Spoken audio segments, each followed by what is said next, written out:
V programe je vložené veľké množstvo informácií, ktoré sú prehľadne roztriedené a navzájom poprepájané tak, aby práca s nimi bola pohodlná a umožnila terapeutovi rýchlo nájsť potrebnú informáciu.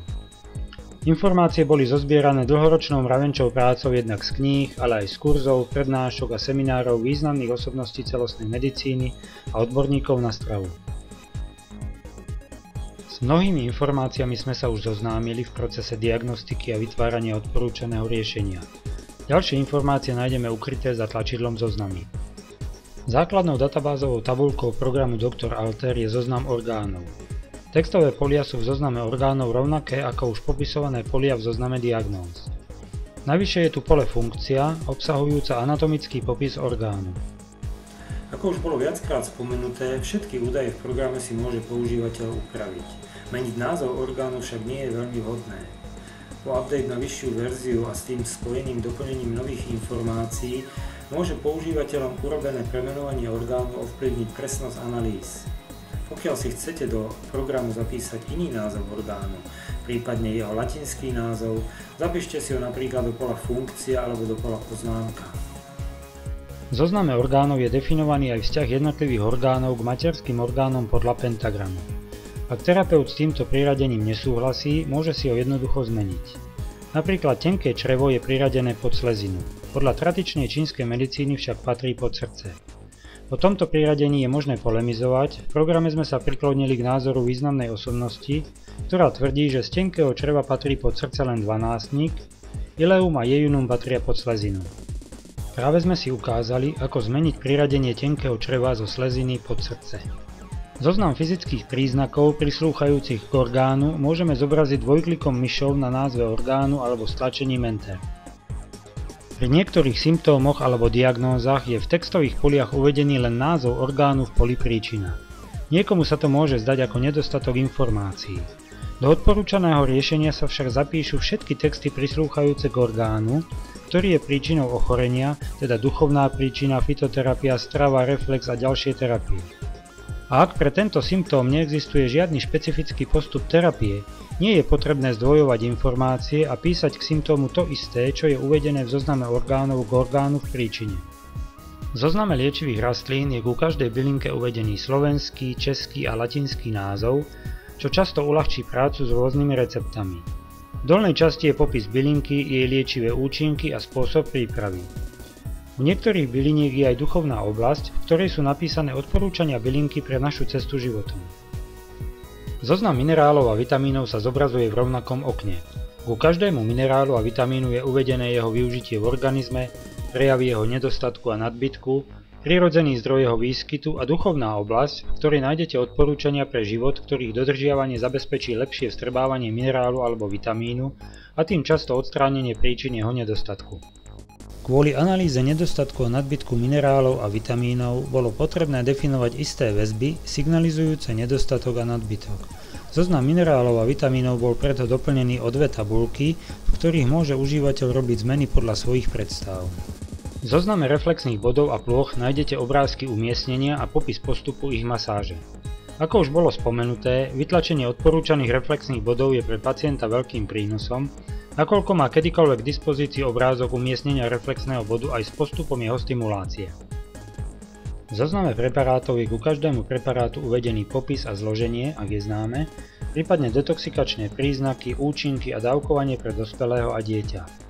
Preparáty sú rozdelené do preparátových rád od rôznych výrobcov, z ktorých môžeme spomenúť aspoň Energy, Diochi, Joalis, Finclub, Himalája, Dr. Popov, Janča, Rapštejnská apatika, Bachové a moravské kvety, Herba Vitalis, Glass, Monsea a mnohí ďalší. Terapeut si môže zobraziť buď všetky preparáty, alebo len konkrétnu radu. V programe nie je vložený len jednoduchý zoznam preparátov, ale sú v ňom zadefinované väzby jednotlivých preparátov k diagnózam, symptómom a orgánom. Vďaka týmto väzbám terapeut okamžite vidí v zozname diagnóz, symptómov a orgánov účinné preparáty. Rovnako vkladanie nových preparátov s ich väzbami je veľmi pohodlné a rýchle. Zoznam laboratórnych hodnôt obsahuje zoznam vyšetrení z biochemického laboratória s ich popisom, príčinami hodnôt pod a nad normál, materiálom, z ktorého sa vyšetrenie robí a hraničnými hodnotami pre každé vyšetrenie. Hraničné hodnoty sú uvedené zvlášť pre mužov a zvlášť pre ženy, a môžu byť až v dvoch jednotkách. Hodnoty je tiež možné zadať pre určitý interval veku. Laboratórne hodnoty možno selektívne zobrazovať podľa skupiny a podľa materiálu, z ktorého sa vyšetrenie robí. Terapeut si môže pridávať ďalšie vyšetrenia, prípadne doplňať alebo meniť hraničné hodnoty už zadaných vyšetrení. Zoznam mikroorganizmov obsahuje morfológiu a biologický cyklus, patológiu a klinické prejavy, popis lekárskej diagnostiky a terapie, epidemiológiu, prevenciu, spôsobované ochorenia a infikované orgány, fytoterapiu a ďalšie informácie. Tento zoznam slúži jednak ako zdroj informácií, ale najmä ako informačná báza pre analýzu možnej infekcie nákazy mikroorganizmom. Verzia 6 obsahuje zatiaľ len parazity. Zoznam obrazov problému pre MOXu slúži ako základná informačná báza pre moxovanie a pre MOXa analýzu. Ku každému obrazu sú uvedené symptómy, ktorými sa obraz prejavuje a účinné akupunktúrne body pre moxovanie. V zozname stavov pre analýzu Yin-Yang je zadefinovaných 6 základných nerovnovážnych stavov s popisom ich prejavov a s odpovedajúcimi symptómami. Zoznam drahých kameňov obsahuje približne 70 drahých kameňov s obrázkami, popisom, duchovným pôsobením, liečivými účinkami na telo a dušu, prislúchajúcimi znameniami z verokruhu a odporúčaniami pre ich ošetrovanie. Pre terapeutov, ktorí sa s liečbou energiou kameňov ešte nestretli, je k dispozícii stručný popis petroterapie s rozdelením kameňov podľa energie a účinkov, spôsob ich použitia, regenerácie a očistí. Kvôli color terapii je v programe vložený zoznam 7 základných a 7 ďalších farieb s popisom pôsobenia v duchovnej oblasti, liečivými účinkami na telo, kladnými a zápornými vlastnosťami, prislúchajúcimi orgánmi a stravou obsahujúcou vibrácie tej ktorej farby. Rovnako ako v zozname drahých kameňov je aj pre color terapiu uvedený jej stručný popis s možnými spôsobmi terapeutického pôsobenia farieb. Zoznam krstných mien je využitý ako doplnok numerologického rozboru, ktorý bude ešte spomenutý. Ku každému menu je uvedený dátum menín, význam a charakteristika mena. Meno nám rodičia nevyberajú náhodne, ako si mnohí myslia, veľmi presne vždy vystihuje naše vlastnosti a povahové črty. Rovnako ako liečivé bylinky pôsobia na človeka liečivo aj korenia. Ku každému koreniu je uvedený popis, liečivé účinky, energetické pôsobenie, pôsobenie v duchovnej oblasti, spôsob prípravy a prípady, kedy sa korenie nemá používať. Tlačidlom energetický kruh zobrazíme umiestnenie všetkých korení v energetickom kruhu. Energetický kruh popisuje pôsobenie korenia v dvoch rozmeroch: povzbudenie alebo ukludnenie, doplnenie pozitívnej energie alebo redukcia negatívnej energie. Korenia umiestnené v najsítejšie sfarbenom medzikruží majú najsilnejší účinok. Energetický kruh nám umožní vybrať správne korenie podľa toho, čo potrebujeme u pacienta dosiahnuť. V zozname potravín sú vložené potraviny s liečivým účinkom či už na orgány, symptómy alebo diagnózy. V tabuľke sú uvedené nutričné hodnoty a obsah niektorých látok. Program umožňuje zoradiť potraviny podľa obsahu ľubovoľnej látky. Rovnako možno zoznam filtrovať podľa 4 kritérií. Nájdete tu popis potraviny, jej obrázok, spôsob prípravy a recepty, liečivé účinky na konkrétne diagnózy, symptómy, prípadne orgány, ako aj upozornenia na možné negatívne vplyvy potraviny.